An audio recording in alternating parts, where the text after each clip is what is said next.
We are going to begin. All right, y'all. Welcome back to the Learning Corner with me, the hostess with the mostest, Kristopher McCoy. We are reading The Mist of Avalon, Chapter 3 to start. We're 8 chapters behind. That is due to going to Florida, and I thought I'd be able to read and drive and do all that, but I just couldn't. It just was a lot on my brain. So, we're going to start on Chapter 3. We're going to go as far as we can go. I hope y'all are ready. Chapter 3. It seemed to Grain that she had been riding forever in the rain. The journey to Londinium was like a journey from the end of the world. She had traveled but little before, except long ago, from Avalon to Tintangle. She contrasted the frightened, despairing child of that first journey with herself today. Now she rode at Glorious's side, and he went to some trouble to tell her something of the lands they passed through. And she laughed and teased it. And at night, in their tent, she went willingly to his bed. Ooh, y'all, she was a hoochie mama. Now and again, she missed Morgane,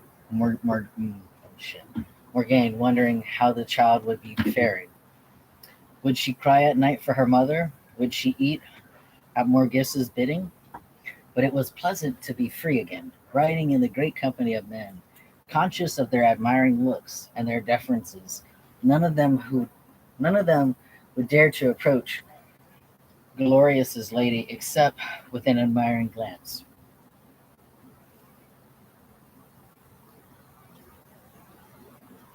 She was a girl again, but not now, frightened and shrinking from the strange man who was her husband and whom she must somehow manage to please. She was a girl again without the childish awkwardness of her real girlhood, and she was enjoying it. She did not even mind the ceaseless rain that obscured the distant hills so that they rode within a little circle of mist. We could lose our way in this mist, wander off into the realms of fairy, and never return at all to this world, where the dying Ambrosius and the ambitious Uther planned for the salvation of Britain from the wild savages. Britain could sink like Rome under the barbarians, and we need never know nor care. Ooh, it's getting juicy. It's getting juicy, y'all. They're talking about like doing some things. Okay. See, this is what I need to know. I need to know if people actually like this because I'm like, this is a big ass book and we're gonna get there. I love it. How you doing, Abby? Good afternoon, by the way. Hold on, y'all. I'm gonna take a quick bite. So my palate stays nice and moist.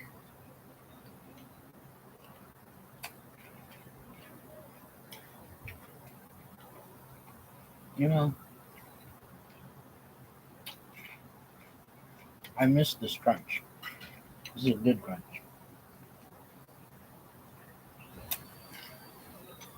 Good afternoon. It's been a long time. Well, I'm here to help you out.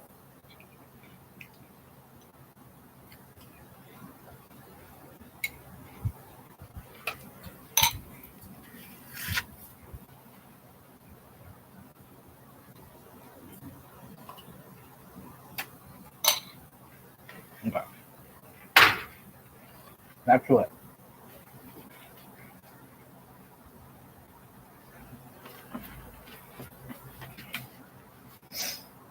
Are you weary? Agreeing, Glorious's voice was gentle and concerned. Really, he was not the orc he had seemed during those first terrifying days 4 years ago. Now he was only an aging man, gray in his hair and beard, though he shaved himself carefully in Roman fashion. Scarred from years of fighting and touchingly eager to please her, perhaps if she had not been so frightened and rebellious in those days, she might have seen that he was eager to please her then too. He had not been cruel to her, or if he was, it was only that he seemed to know little of women's bodies and how to use them. Ooh, it's getting juicier.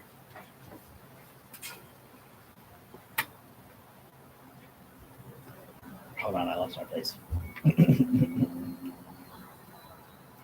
Now it seemed only clumsiness, not cruelty, and if she told him he hurt her, he would caress her more gently.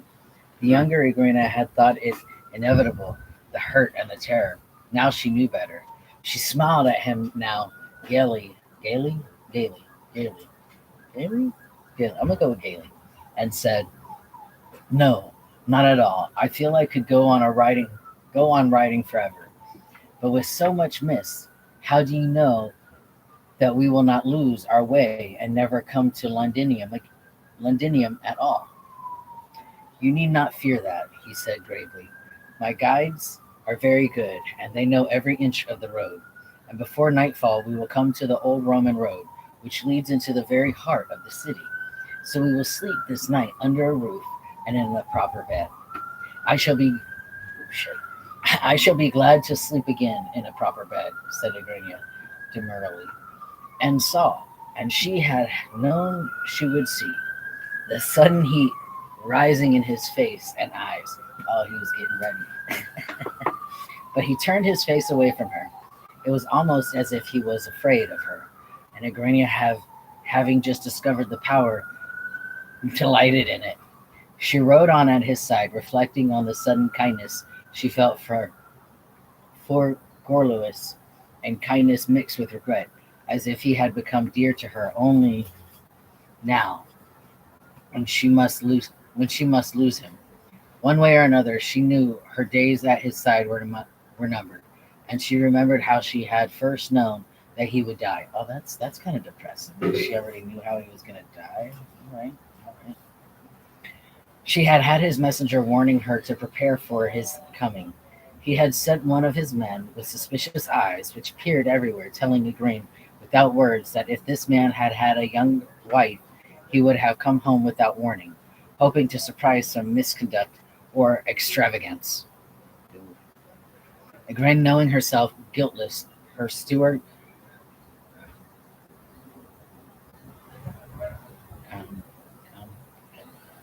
competent,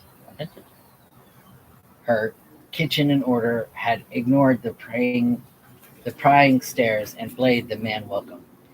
Let him question her servants if he would. He would find that except for her sister and the Lord Marion, she had received no guest at Tintangle. There we go. I'm gonna get these words eventually one day. I'm gonna kill this mosquito real quick. Dead. All right. When the messenger had gone, Igraine, turning to the cross of the courtyard, had stopped, a shadow following across her in full sunlight, stricken with causeless fear. And in that moment she saw Gorlois, wondering where was his horse, his entourage. He looked thinner and older, so that for a moment she hardly knew him, and his face was drawn and haggard.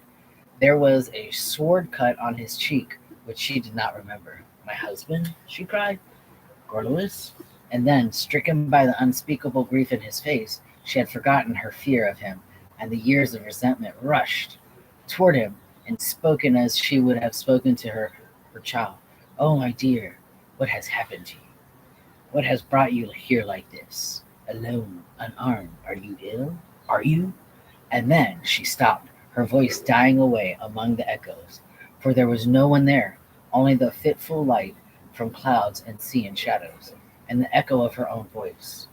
She tried all the rest of the day to reassure herself that it was only ascending, like the one that had warned her of Vivian's coming, but she knew better.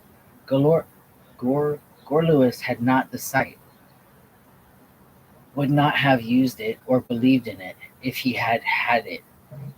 What she had seen, and had she knew it even though she had never seen anything like it before, was her husband's fetch, his double, the shadow, and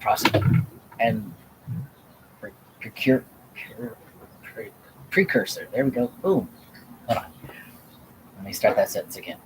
What she had seen, and she knew it even though she had never seen anything like it before, was her husband's fetch, his double, the shadow, and precursor of his death. And when at last he arrived, whole and sound, she had tried to shrug away the memory. had told herself that it was only a trick of light that made her see behind him. The shadow she had seen, with the sword cut on his face and the unspeakable grief in his eyes. For Gorlois now was never wounded nor disheartened. On the contrary, he was in high good humor, bringing gifts for her and even a string of little coral beads for Morgaine.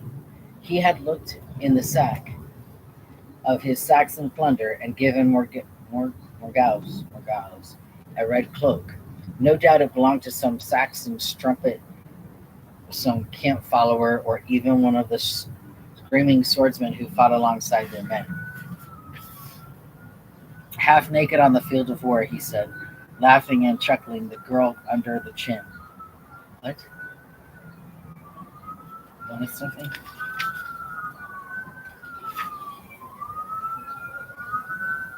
Oh, wait, okay, I read that wrong. Half naked on the field of war, he said, laughing and chuckling, the girl under the chin. So it is just as well it should be borne by a descendant British maiden. The color becomes you, little sister. When you have grown a bit, you will be as pretty as my wife. Morgause had simpered and giggled and tossed her hair, posing in the new cloak. And later, Gorlois had said sharply, as he and Igraine were making themselves ready for bed, Morgaine, howling, had been banished to Morgause's room. Wait, what? Why? It doesn't even make sense. It doesn't even. Okay, we're gonna keep going. We must have that girl married as soon as can be arranged, Igraine. She is a puppy. Oh shit! It says it in here. I didn't write this book. Just want to point that out. But it says she is a puppy bitch with eyes hot for anything in the shape of a man. Did you see how she casts her eyes not only on me but on my younger soldiers? I will not have such a one disgracing my family nor influencing my daughter. Igraine had given him a soft answer. She could not forget that she had seen Gorlois's death, and she would not argue with the condemned man. And she too had been annoyed by Morgause's behavior. So Gorlois is to die. Things have gotten serious in this book. Well, it takes not much prophecy to foresee that a man of 45 who has been fighting Saxons much of his life will not live to see his little children grow. I shall not let it make me believe all the rest of the nonsense she spoke to me, or I shall be expecting Gorlois to take me to Londinium. But the next day, as they lingered over breakfast, their fast, and she was mending a great rent in his best tunic, he spoke bluntly. Do you not wonder what brought me here so suddenly, Igraine? After the night passed, she had the confidence to smile into his eyes. Should I question fortune, which has brought my husband home after a year's absence? I hope it means that the Saxon shores are free and in Britain's hands again. He nodded absently and smiled. Then the smile was gone. Ambrosius Aurelianus is dying. The old eagle will soon be gone, and there is no hatchling to fly in his place. It is like the legions going again. He has been high king for all my days, and a good king for those of us who still hoped, as I did, for the return of Rome one day. Now I know that day will never come. The kings of Britain from near and far have been summoned to gather in Londinium to choose their high king and war leader, and I too must go. It was a long journey to stay so little time, for I must be off again within 3 days. Damn. But I would not come so near without seeing you and the child. It will be a great gathering, Irene, and many of the dukes and kings will bring their ladies. Would you like to come with me? To Londinium? Yes, if you will travel so far, he said, and if you can bring yourself to leave that child. I do not know why you should not. Morgaine is healthy and sound, and there are enough women here to look after a dozen like her. And if I have managed to get you with child again, he met her gaze, and a smile she could hardly have imagined on his face. It will not yet hinder you in writing. There was a tenderness she had never guessed in his voice, as he added, I would rather not be parted from you again for a little while. At least, will you come, my wife? Somehow you must contrive to come to Londinium with him. Vivian had said it, and now Goluis had made it unnecessarily even to ask. Igraine had a sudden feeling of panic, as if she were on a runaway horse. She picked up a cup of beer and sipped at it, to cover her confusion. Certainly, I will come if you wish it. 2 days later, they were on the road, riding eastward to Londinium, and the encampment of Uther Pendragon, and the dying Ambrosius, for the chosen of the High King. In mid-afternoon they came to the Roman road, and could ride more swiftly, and late that the day they could see the outskirts of Londinium, and smell the tidal river that washed the tidal river that washed its shores. Grant never guessed so many horses could be gathered together in one place. For a moment she felt, after the chill spaces of the southern moors, that she could not breathe, that the houses were closing in on her. She rode as if in a trance, feeling that the stone streets and walls cut her off from air and light and life itself. How could people live behind walls this way? Great question.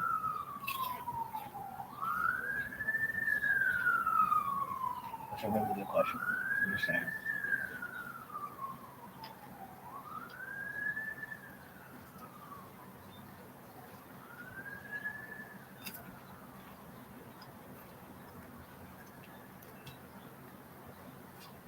We will sleep this night at the home of one of my soldiers who has a house in the city, Gorluis said, and tomorrow we will present ourselves at the court of Ambrosia. She asked him why that night, seated before the fire. What luxury, she thought, a fire this near to midsummer. Who think you will be the next high king?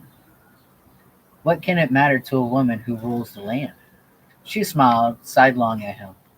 She had taken down her hair for the night, and she could feel him warming to the smile. Even though I am a woman, Gorluis, I must live on this land, and I would like to know what manner of man my husband must follow in peace and war. Peace? There will be no peace in my lifetime, at least, Gorluis said. Not with all those wild folk coming to our rich shores. We must gather all our strength to defend ourselves. And there are many who would like to wear the mantle of Ambrosia and lead us in war. Lot of Ornki, for instance, a harsh man but reliable, a strong leader, good at battle strategy. Still unmarried though, no dynasty. He's young for a high king, but ambitious. Never knew a man of that age so ambitious. And Uranus of North Wales, no problems with dynasty. He already has sons, but the man has no imagination. Wants to do everything as it's always been done. Says that it worked once and it will work again. And I suspect he's no good Christian. Which would be your choice? Igraine asked. He sighed. Neither, he said. I have followed Ambrosius all my life, and I will follow the man Ambrosius has chosen. It is a matter of honor, and Uther is Ambrosius's man. Here we go. It's as simple as that. Not that I like Uther. He's a lecherous. Oh, a new word, lecherous.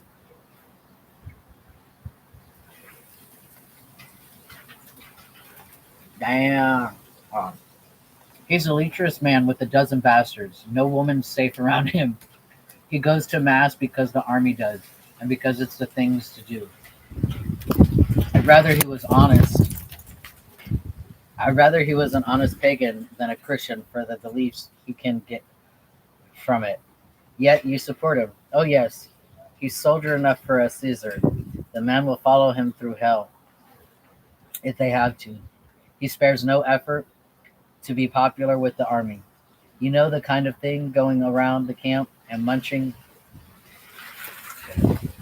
munching on their rations to make sure they're fit to eat, spending a day when he could be taking his ease and going to the quartermaster's to get a discharge for an old toothless veteran, sleeping in the field with the men before a battle. The men would die for him, and they do. And he has both brains and imagination. He managed to make peace with the treaty troops and to get them to fight alongside us last fall. He thinks a little too much like a Saxon for me. He knows how many he knows how their minds work. Yes, I'll support him, but that doesn't mean I like the man. Hey, you know, who's wrong, right?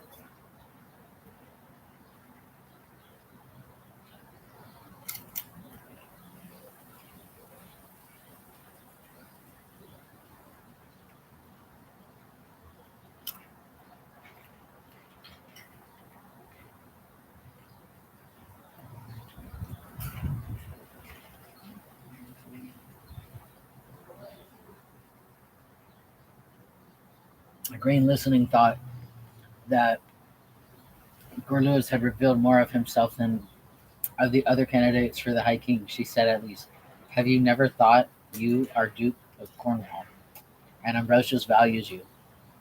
Could you be chosen as High King? Believe me, Igraine, I want no crown. Have you a wish to be queen?" "I would not refuse it," she said, recalling the Merlin's prophecy. "You say that because you are too young to know what it means." Gorlewis said with a smile, "Would you truly like to rule a kingdom, as you must rule over your servants at Tintangle, at everyone's beck and call? There was a time when I was younger, but I did not want to spend the rest of my lifetime at war. Ambrosius gave me Tintangle years ago. The grain, until 4 years ago, I had not spent enough time there to bring home a wife. I will defend these shores as long as I can hold a sword, but I want a son to play with my daughter, and some time to spend in peace, fishing from the rocks and hunting and sitting in the sun watching the peasant folk." Well, that's very sad. "Watching the peasant folk bring in their crops, and time perhaps to make my peace with God, so that he may forgive me for all the things that I have had to do in my life as a soldier. But even when there's a peace in the land, the High King has no peace, for when the enemy, why then his friends begin to fight, if only for his favor. No, there will be no crown for me, and when you are my age, you will be glad of it." Igraine felt a prickling behind her ears as Gorlewis spoke. So this harsh soldier, the somber man she had feared, now felt enough at ease with her to reveal something of his wishes. With all her heart, she wished that he might have his last few years in the sun as he wished, his children playing above him. But even here, in the flickering of the fire, she thought she could see the ominous shadow of doom that followed him.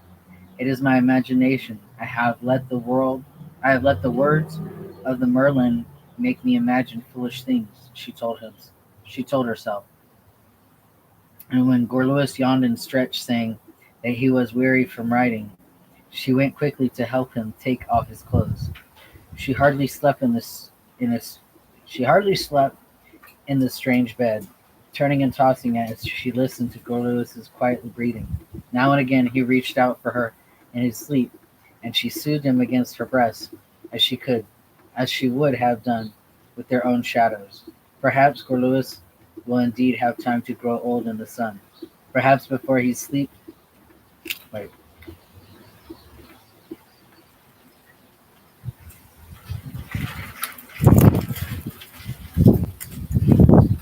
it's so good I can't help it. Perhaps before he slept, he had indeed planted in her womb the seed of a son. They said he would never father, but but toward morning she fell into fitful sleep, dreaming of a world in the mist, of the shoreline of the Holy Isle, receding further and further in the mist. It seemed to Igraine that she was rowing on a barge, heavy and exhausted, seeking for the Isle of Avalon, where the goddess wearing Vivian's face was waiting to ask her how well she had done, what was required of her. But although the shoreline was familiar and the groves of apple trees which had grown on the shore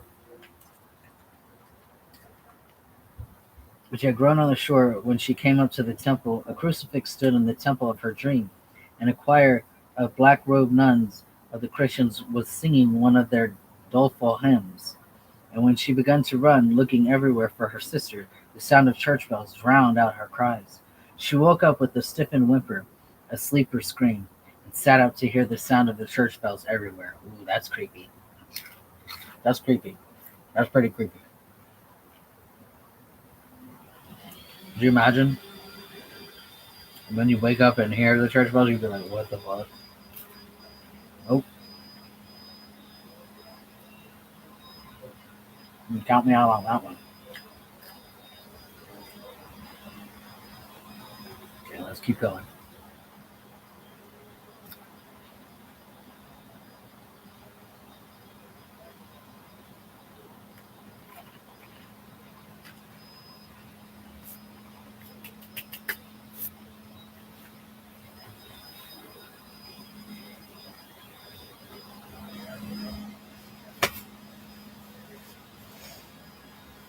Orla was set up in the bed beside her.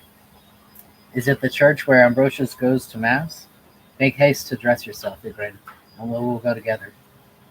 While she was winding a woven silk girdle around her linen overdress, a strange serving man knocked at the door, saying he would like to speak with the Lady Igraine, wife of the Duke of Cornwall. Igraine went to the door, and it seemed to her that she recognized the man. He bowed to her, and now she remembered that she had seen him years ago rowing Vivian's barge. It made her remember her dream, and she felt cold inside. Your sister sends you this from the Merlin, he said, and bids you to wear it and remember your promise no more. He gave her a small parcel wrapped in silk. What is this, Igraine? Asked Glorious, frowning, coming up upon behind her. Who is sending you gifts? Do you recognize the messenger? He is one of my sister's men from the Isle of Avalon, said Igraine, now unwrapping the package. But Glorious said sternly, my wife does not receive gifts from messengers unknown to me, and took it roughly from her. Why would you do that? She opened her mouth in indignation. All her new tenderness for Glorious vanished in a single breath. How dare he? Why is this blue stone you were... Wait. Let's go back. Time out. Why, it's the blue stone you wore when we were wedded. Oh, see, now look at that. It's precious. Gordo said, frowning. Why is he frowning? What is this of a promise? How did your sister, if it is truly from her, come by the stone? Gathering her wits quickly, Igraine lied to him deliberately for the first time in her life. When my sister visited me, she said, I gave her the stone and its chain to have the clasp put right. She knows a goldsmith in Avalon who is better than any Cornwall. Oh, damn. She was like, yeah, I'm going to make up a real good lie. I'm going to smash your name.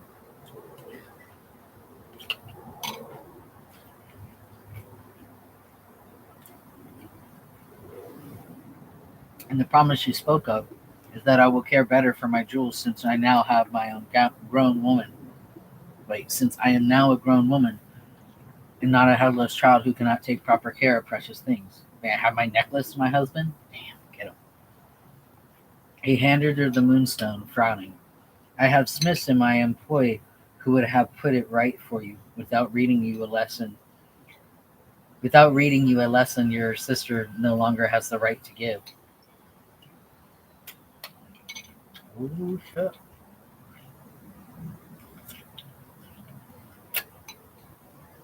Vivian takes too much upon herself. She may have stood in my mother's place to you when you were a child, but you are not now in her care. You must strive to be more a grown woman, and less dependent upon your home. Damn, he's like giving it to her. He's like, yo, you need to step your shit up, and she's over here like, what?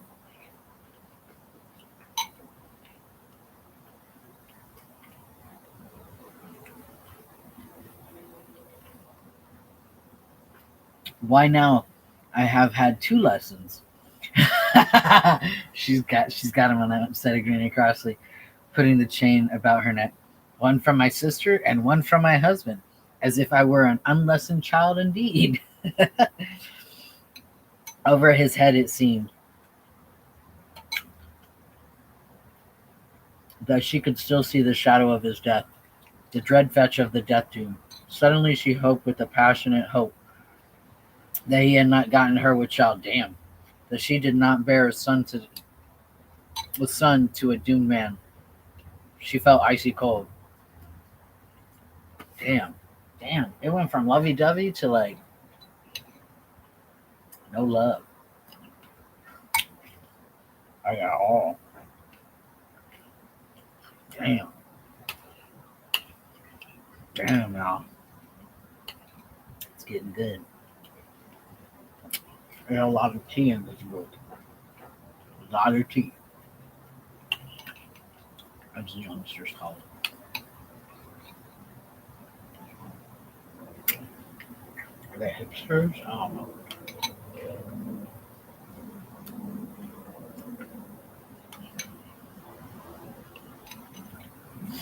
Come, Grain, he coaxed, putting out his hand to stroke her hair.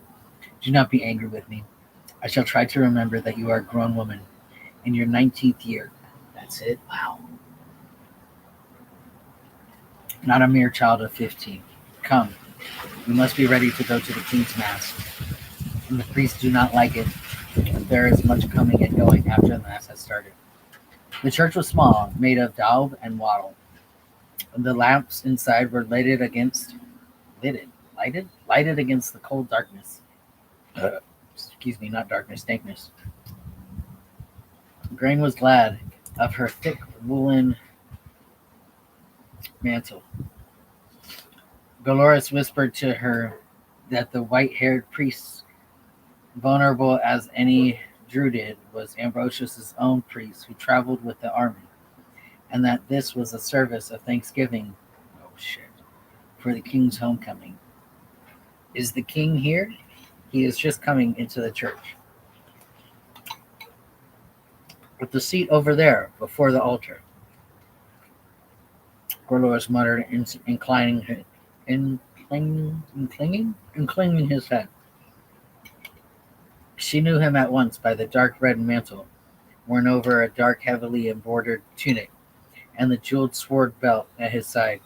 Ambrosius Aurelius must, she thought, have been about 60, a tall, spare man, shaven in the Roman fashion, but stooped, walking with a careful crouch, as if he had some inner hurt.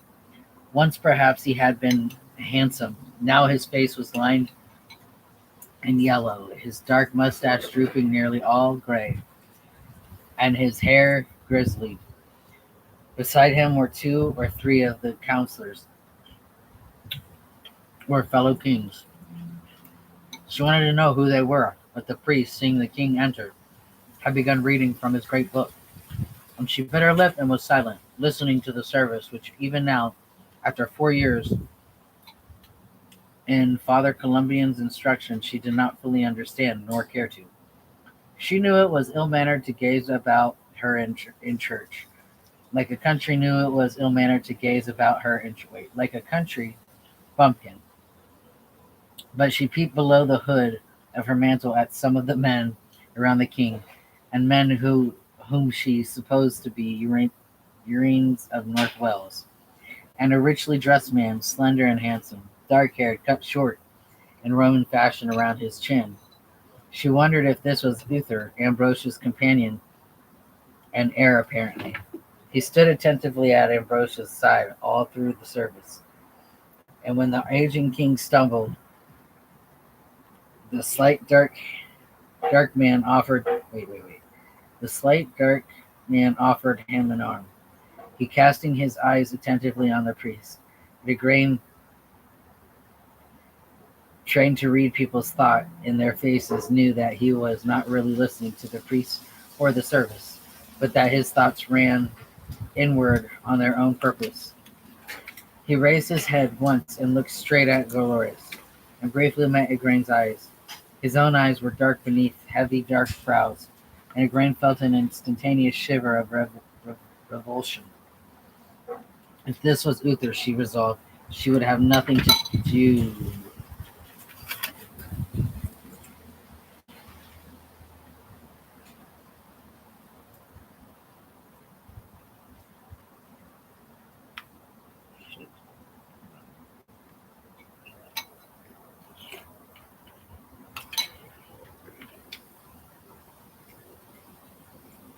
If this was Uther, she resolved, she would have nothing to do with him. The crown would be too dearly bought at his side. He must be older than he looked, for this man was surely no more than 50 and 20. Wait, no more than 5 and 20, so 25. Partway through the service, there was a little stir near the door, and like those the Northmen wore, came into the church, followed by 4 or 5 soldiers. The priest went on, unruffled by the deacon, who stood at his side, raised his head from the gospel book and scowled. The tall man uncovered his head, revealing fair hair, already worn thin and balding on the top. He moved through the standing congregation. The priest said, "Let us pray." And as Igraine knelt, she saw the tall, fair-haired man and his soldiers quite near them. His soldiers had knelt around Gorloris's men, and the men him and wait. His soldiers had knelt around Gorluis's men, and the man himself was at her side. When he had gotten himself down on his knees, he gave one quick look round to see that all of his men were placed, then bent his head poisely to listen to their prayer. Through all the long service, he did not raise his head, even when the congregation began to approach the altar. For the consecrated bread and wine, he did not go. Gorluis touched Igraine's shoulder, and she went at his side. The Christians held that a wife should follow her husband's faith, so that God of theirs could just blame Gorluis if she went to the communion ill-prepared. Father Columbia had argued with her a long time ago about proper prayer and preparation, and Igraine had decided that she was never properly prepared for it. But Gorluis would be angry with her, and after all, she could not interrupt the silence of the service to argue with him, even in a whisper. They're going to fight. You're going to do it in church. You got to keep it on the down low.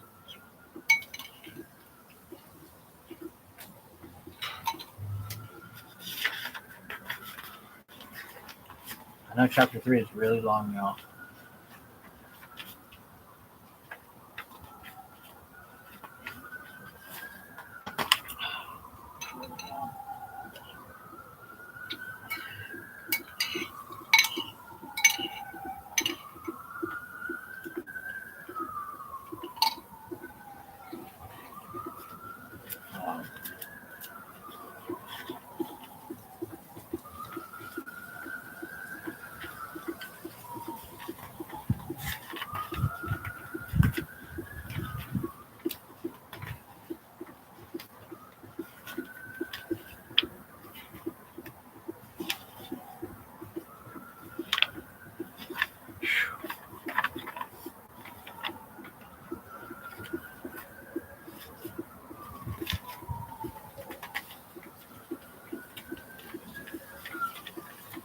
Okay, what if I did 2 chapters every day until we got caught up? Because this is a lot, y'all.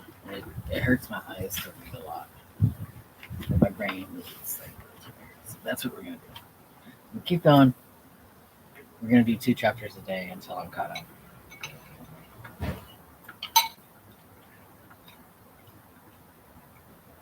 So about a week.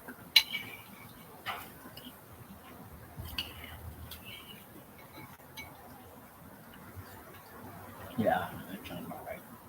Hey, Tina.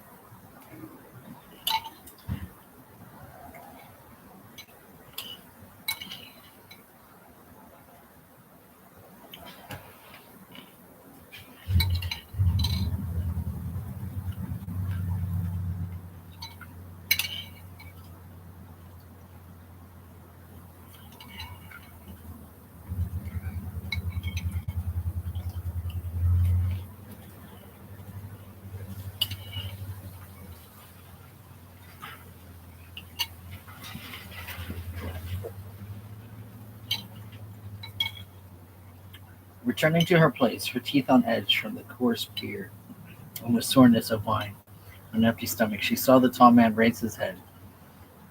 Gorluis gave him a court nod and passed on. The man looked at Igraine, and it seemed for a moment that he was laughing at her, and at Gorluis too. She felt herself smile. Then at Gorluis's repressive frown, she followed him and knelt meekly at his side. But she could see the fair-haired man watching her. From his Northman's plaid, From his Northman's plaid, she supposed that this could be Lot of Orkney, the one Gorloris had called young and ambitious. Some of the Northmen, too, were fair of Saxons. The final psalm had begun. She listened to the words without paying much attention. He has sent redemption among his people in accordance with his eternal covenant. His name is holy and terrible. The fear of the Lord is the beginning of wisdom. What? Somebody help me understand.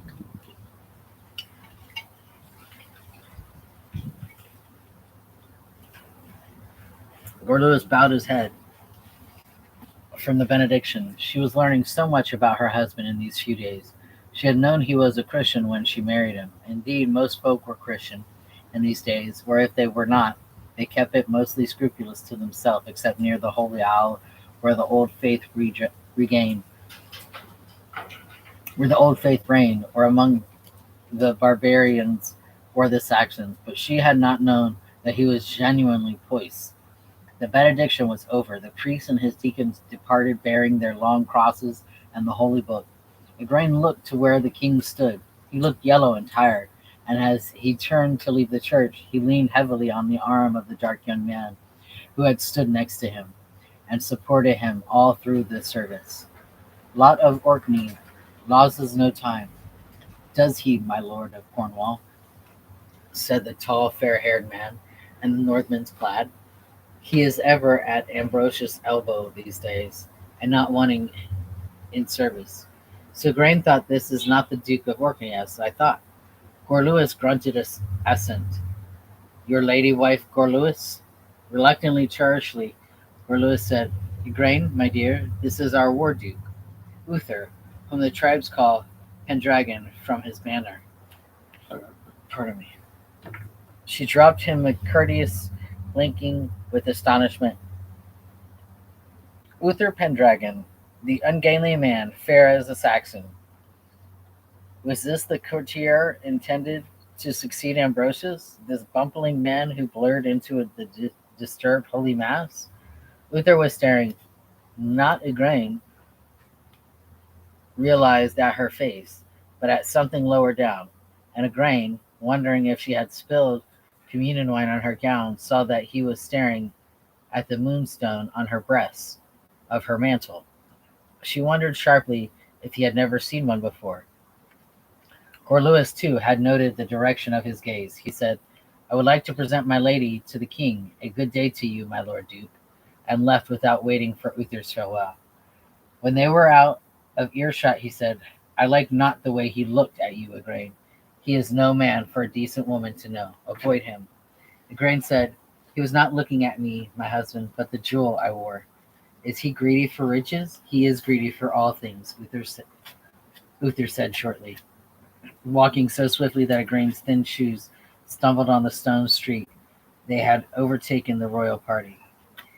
Ambrosius, surrounded by his priestess and counselors, looked like any other elderly sick man who had gone fasting to mass and was ready for his breakfast and a place to sit down. He walked with one hand held to his side, as if he hurt himself. But he smiled at Gorluis with real friendliness, and Igraine knew why the whole of Britain had made up their quarrels to serve under this man and fight away the Saxons with their shores. Why, Gorluis, are you back so swiftly from Cornwall? I had little hope of seeing you here before the council, or again in this world, he said. His voice was thin, breathy, but held out his arms to Gorluis, who embraced the old man carefully, then blurted out, You are ill, my lord. You should have kept your bed? Ambrosius said with a little smile, I will keep it soon enough, and long enough, I fear. The bishop said as much, and I would have brought me the holy things in my bed if I wished.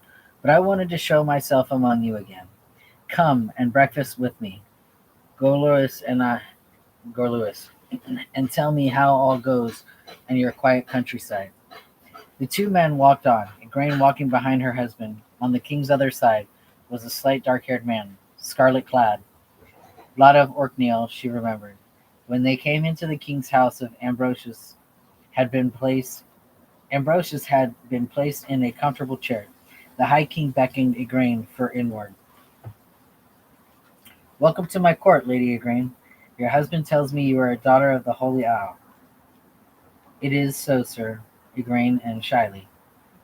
Some of your people and advisors at my court, my priests, do not like it, that your druids should be placed on equal footing with them.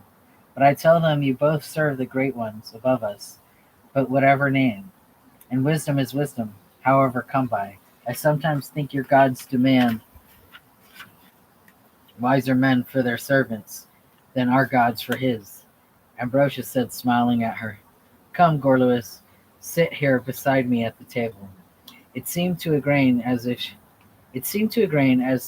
as she took her seat on the cushioned bench that lot of oracles hovered near like a dog who had been kicked, but who wants to slink back to his master. What? I read that all sorts of wrong. Hold on.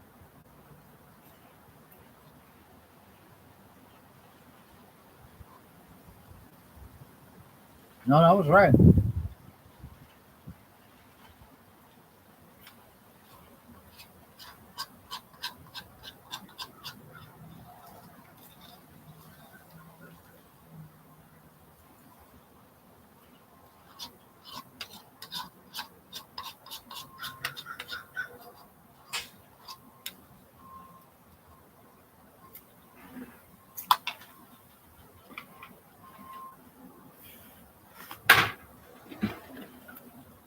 This book is not an easy read.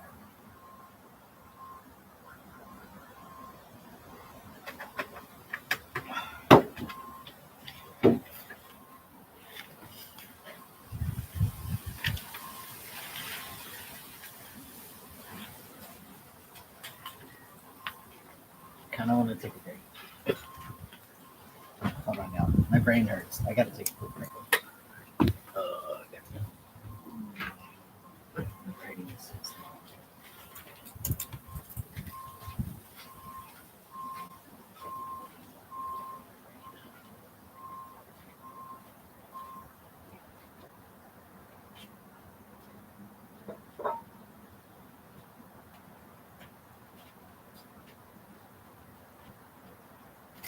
Give me a second.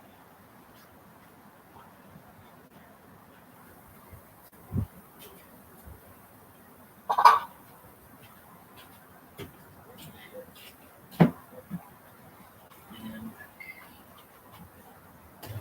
oh, shoot.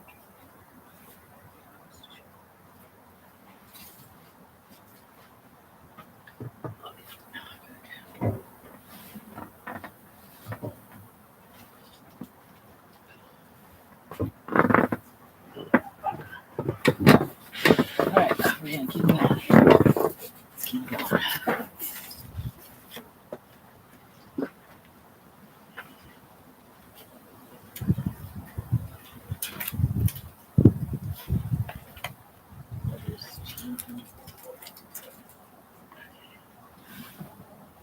You see?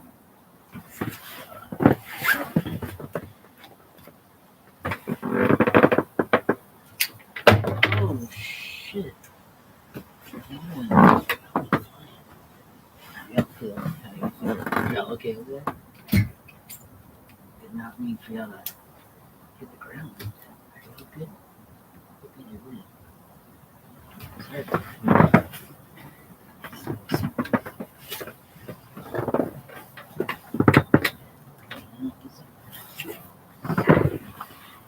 Okay. And action. Let's try this again without dropping it, right?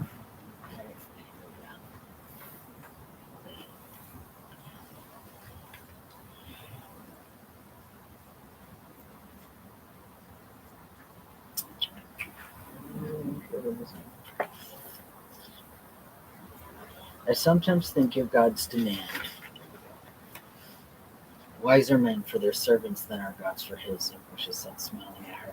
Come, Gorlius, sit here beside me at the table. It seemed to Igraine, as she took her seat on the cushioned bench, that lot of Orkney hovered near like a dog who had been kicked, but who wants to slink back to his master. If Ambrosius had men about him who loved him, that was well. But did Lot love his king, or only wish to be near to the throne that his power might reflect on him? She noticed that Ambrosius, though he court, courteously urged his guest to eat the fine wheaten bread and honey and fresh fish set for his table, ate only sops of bread moistened in milk. She noticed, too, the faint yellow staining the whites of his eyes. Gorlius had said, Ambrosius is dying. She had seen enough dying men in her lifetime to know he spoke no more than simple truth, and Ambrosius from his words knew it too. Intelligence had reached me to this Intelligence has reached me that the Saxons had made some sort of treaty, killed a horse and sworn on its blood or some such rubbish with the Northmen, Ambrosius said, and the fighting may move into Cornwall this time. Your Highness, you may have to guide our armies in the West land.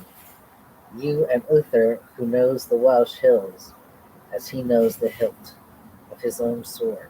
The war may even come into your peaceful countryside, Gorlius, but you are guarded, as we are in the north by the coast and the crags lying below your lands, said Lot of Orkney in his smooth voice.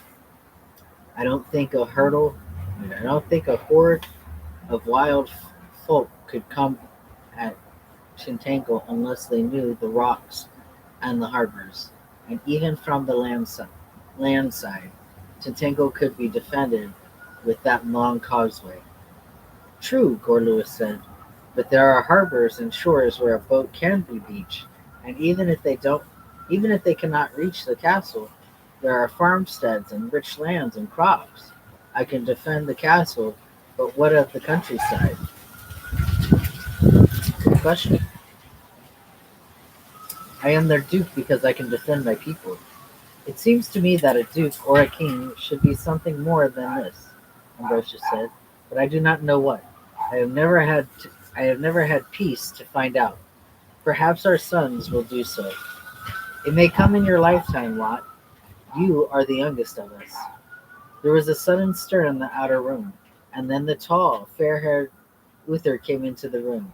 He had a pair of dogs on leash in his hand, and the leashes tangled as the dogs yapped and snarled. He stood at the door, patiently untangling them, then gave the leashes to his servants and came into the room. You are disturbing us all this morning, Uther, said Lot venomously. First the priests at the Holy Mass, and then the king at breakfast? Have I disturbed you? I beg your forgiveness, my lord, Uther said, smiling, and the king stretched out his hand, smiling as at a favored child. You are forgiven, Uther, but send the dogs away, I pray you. You'll come and sit here, my boy, Ambrosius said, rising clumsily, and Uther embraced the king. Igraine saw that he did so carefully. Deferentially, she thought, why Uther loves the king. It is not just ambition or a courier's currying a favor. Oh, that was good. Gorlius would have given up his place next to Ambrosia, but the king motioned to him to sit still. Uther stretched his long leg across the bench and climbed across it to the slide into his seat beside Igraine. She drew her skirt aside, feeling awkward as he stumbled. How clumsy he was, like a big, friendly puppy. He had to put out a hand to save himself from falling directly on top of Igraine. Forgive my clumsiness, lady, he said, smiling down at her. I am too big to sit in your lap. Against her will, she laughed at him. Even your dogs are too big for that, my lord Uther. He helped himself to the bread and fish, offering her the honey as he spooned it out of the jar. She refused courteously. I do not like sweets, she said. You have no need of them, my lady, he said, and she noticed that he was staring at her bosom again. Had he never seen a moonstar before? Or was he staring at the curve of her breast beneath it? She was suddenly acutely conscious that her breasts were no longer quite as high and firm as they had been before she had suckled Maureen. Irena felt the heat rising in her face and quickly took a sip of the fresh cold milk. He was tall and fair, his skin firm and unwrinkled. She could smell his sweat, clean and fresh as a child's. And yet he was not so very young. His light hair was already thinning over his sunburnt skull. She felt a curious unease, something she had never felt before. His thigh longed alongside hers on the bench, and she was very conscious of it, as if it were a separate part of her own body.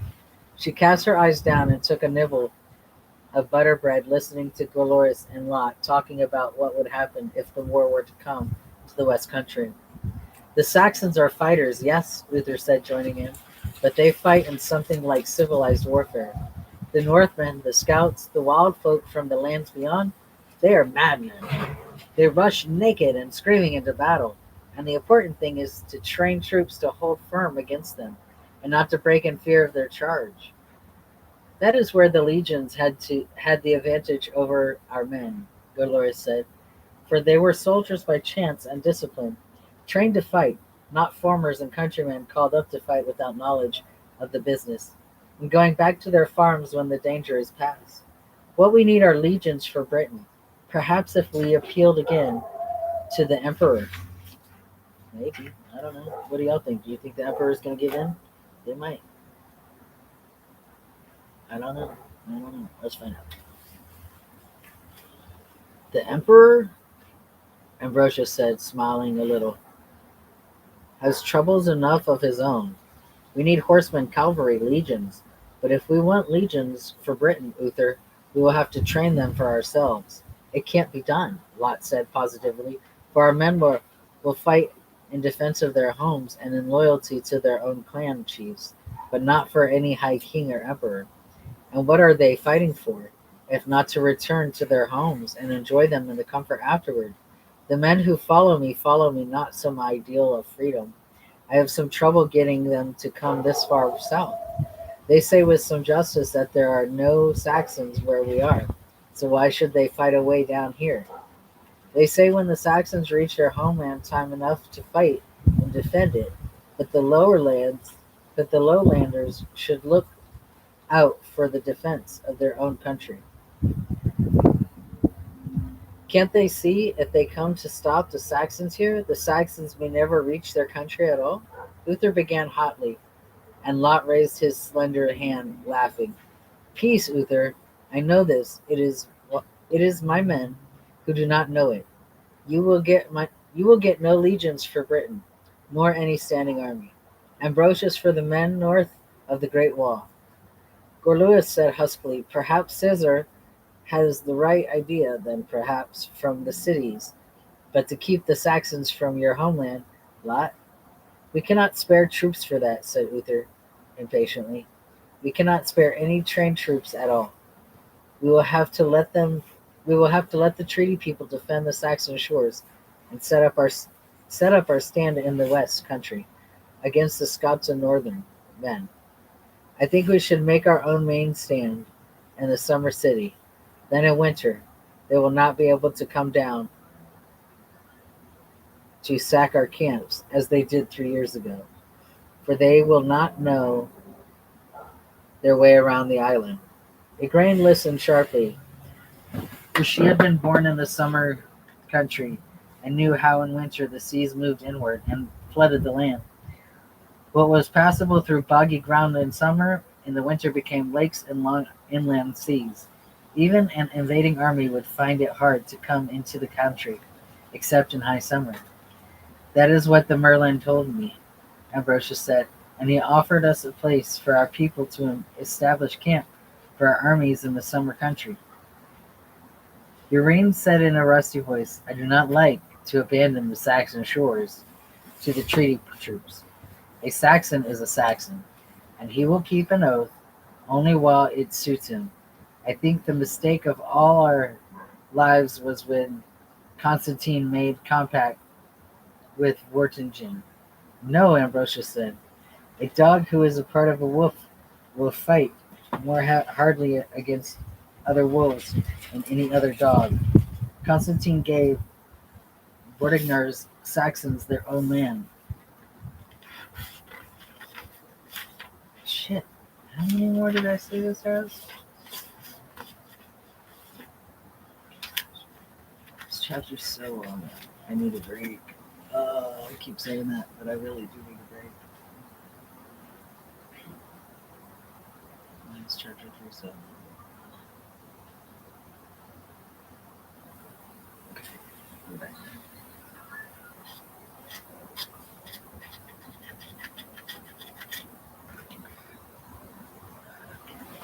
Saxons their land and they fought to defend it. This is what a Saxon wants, land. They are farmers and they will fight to the death to make their land safe. The treaty troops have fought valiantly against the Saxons who came to invade our shores. But now there are so many of them, Irena said, that they are demanding to enlarge their treaty lands, and they have threatened that if we will not give them more land, they will come and take it. So now, as if it were not enough to fight the Saxons from before the sea, you must fight those who Constantine brought into our lands. For those, wait. We must fight those whom Constantine brought into this land. Enough, said Ambrosius, raising a thin hand, and a grave thought. He looked terribly ill. I cannot remedy my mistakes. If they were mistakes made by man who did before I was born, I have enough to do.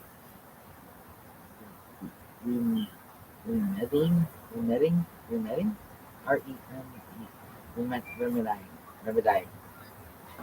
This is a new word for me. Remedying. Remedying my own mistakes. And I will not live long enough to set them all right. But I will do what I can while I'm alive. I think the first thing and the best to do, said Lot, would be to drive forth the Saxon within our kingdom, and then fortify ourselves against their return. Ambrosius said, I don't think that we can do that. They have lived here since their fathers and their grandfathers and their great-grandfathers' time. Some of them, and unless we are willing to kill them all, they will not leave the land they have a right to call their own, nor shall we violate the treaty. If we fight among ourselves,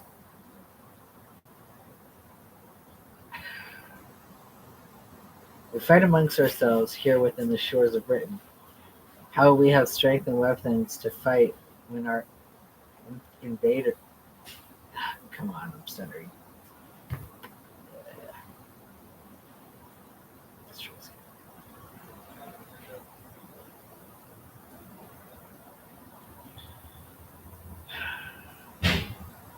If we fight amongst ourselves, here within the shores of Britain, how will we have strength and weapons to fight when we are invaded from without?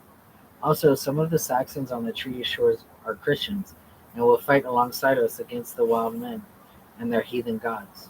I think, Lot said, smiling in a worry of amusement, that the bishops of the Britain thought truly were there, refused to send missionaries to save the souls of the Saxons on our shores, saying that if the Saxons were to be admitted to the heavens, they wanted no part of it for themselves.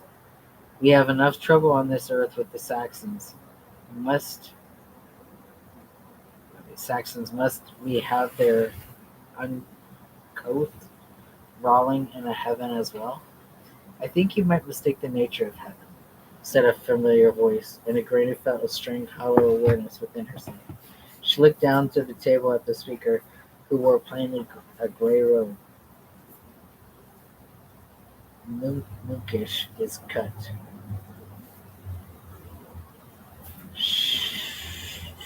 She would not have recognized the Merlin in Grove,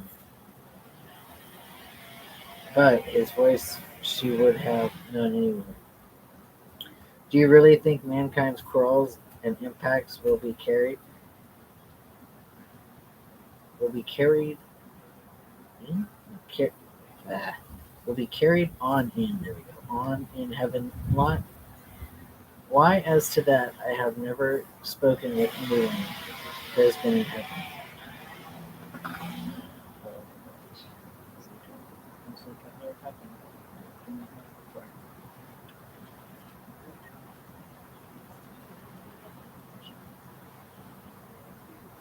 Lot said, nor I think have you, Lord Merlin, but you are talking as wisely as a new priest. Have you taken holy order in your old age, sir? The Merlin laughed and said, I have one thing in common with your priestess. I have spent much time trying to separate the things of man from those that belong to the divine. And when I have done separated them, I find there is not so great of a difference. Here on earth we cannot see that, but when we have, y'all, I'm telling you, when the stutter starts to come in, it's just like we're gonna have to take a pause because my brain is literally like,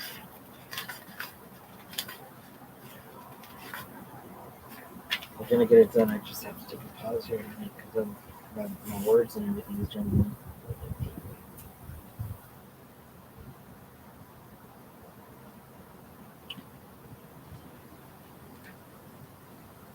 So let's do that. Let's take a pause. I'm going to take a 15-minute pause so my brain can reset, and then we'll be back to finish this chapter. Alright, that's what we're going to do. I'll be back, y'all. We're going to finish this chapter in about 15 minutes.